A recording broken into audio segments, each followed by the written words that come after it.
Selamat malam. Mohon izin Ibu, perkenalkan, saya Rizky Gunawan untuk melengkapi tugas dan UAS ekonomi makro. Kali ini saya eh, memilih negara Tiongkok untuk dianalisis perekonomian dan sumarinya. Oke, mari kita lanjutkan. Nah, pada kesempatan kali ini, materi yang akan saya sampaikan yang pertama terkait kondisi atau outlook perekonomian berupa inflasi, kurs, dan PDB negara Tiongkok tahun 2023-2024. Lalu kedua, terkait neraca pembayaran dan neraca perdagangan, kondisi ekspor dan kondisi impor tahun 2023 dan 2024. Yang ketiga, terakhir kesimpulan terhadap kondisi makroekonomi negara Tiongkok tahun 2023-2024. Oke, yang pertama pendahuluan.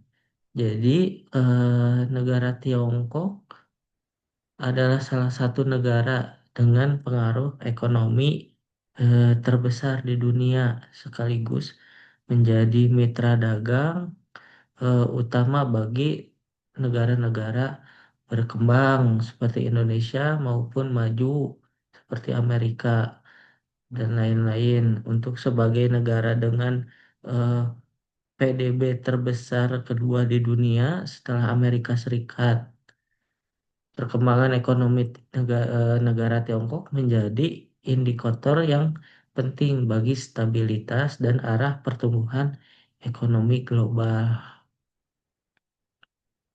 Nah, untuk kondisi perekonomian negara Tiongkok tahun 2023 dan 2024, perekonomian negara Tiongkok menghadapi berbagai tantangan secara struktural yang kompleks karena pulih dari dampak pandemi COVID-19, negara juga Tiongkok juga harus berhadapan dengan krisis di sektor properti, lemahnya konsumsi domestik, meningkatnya pengangguran, dan adanya tekanan deflasi. Nah, di sisi lain, pemerintah Tiongkok juga tetap berupaya menjaga target pertumbuhan melalui berbagai kebijakan fiskal dan moneter, termasuk adanya stimulus infrastruktur dan pelonggaran kebijakan terkait properti perumahan di negaranya.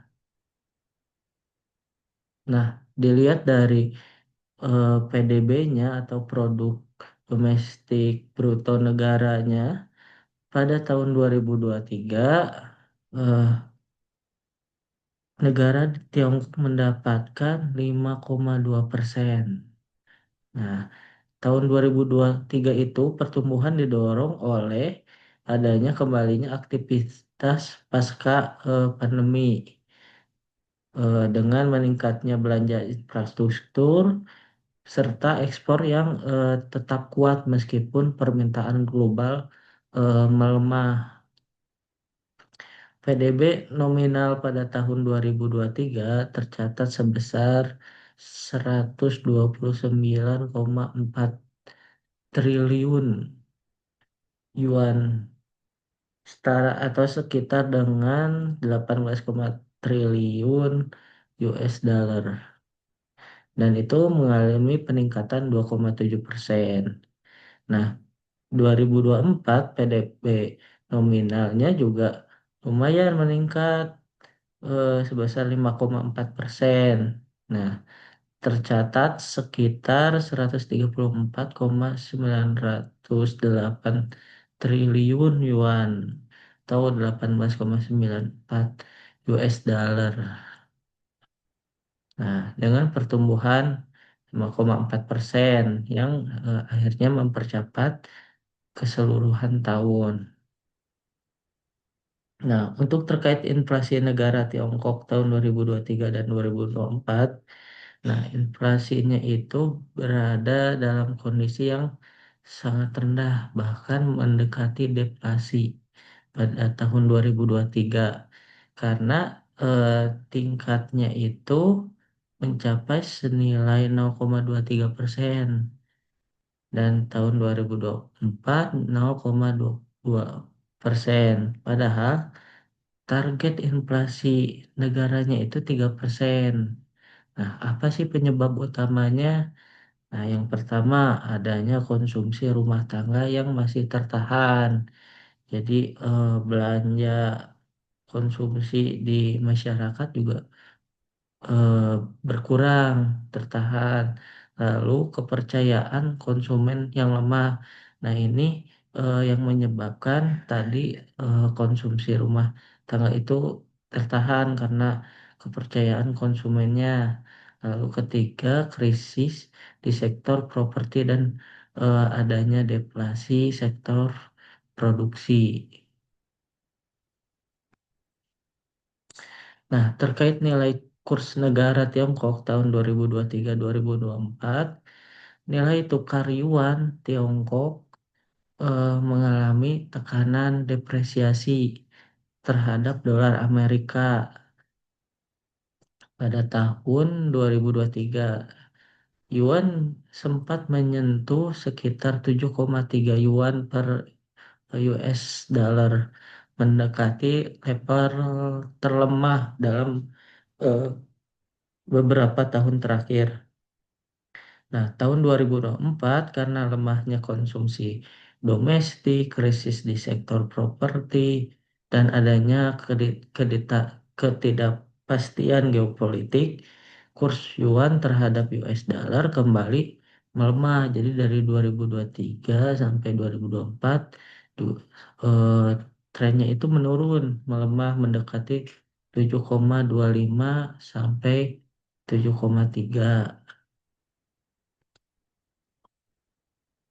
Nah, nilai kurs negara ini terlihat dari eh, tabel yang telah saya buat. Jadi indikatornya eh, jika PDB years on years-nya itu 2023 5,2, 2024-nya 5,4, sedangkan menurut beberapa ahli kemungkinan itu tidak real karena nilainya itu pas hanya sekitar 4 sampai 4,5% menurut ahlinya. Jadi ada ketidaksesuaian.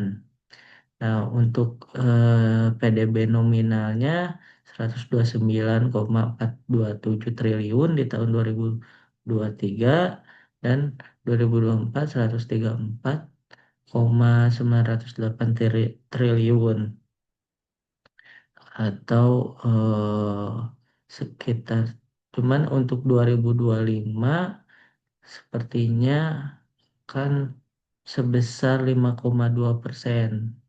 Nah, terkait inflasi 2023 sekitar 0,23% dan 2024 0,22%.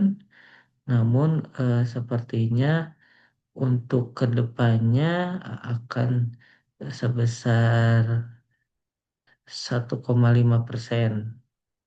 Nah, untuk nilai tukar yuan 2023 5,2%, namun melemah di tahun 2024. Nah, untuk 2025 sepertinya diproyeksikan akan stabil karena adanya kebijakan tarif bunga yang diturunkan seharusnya.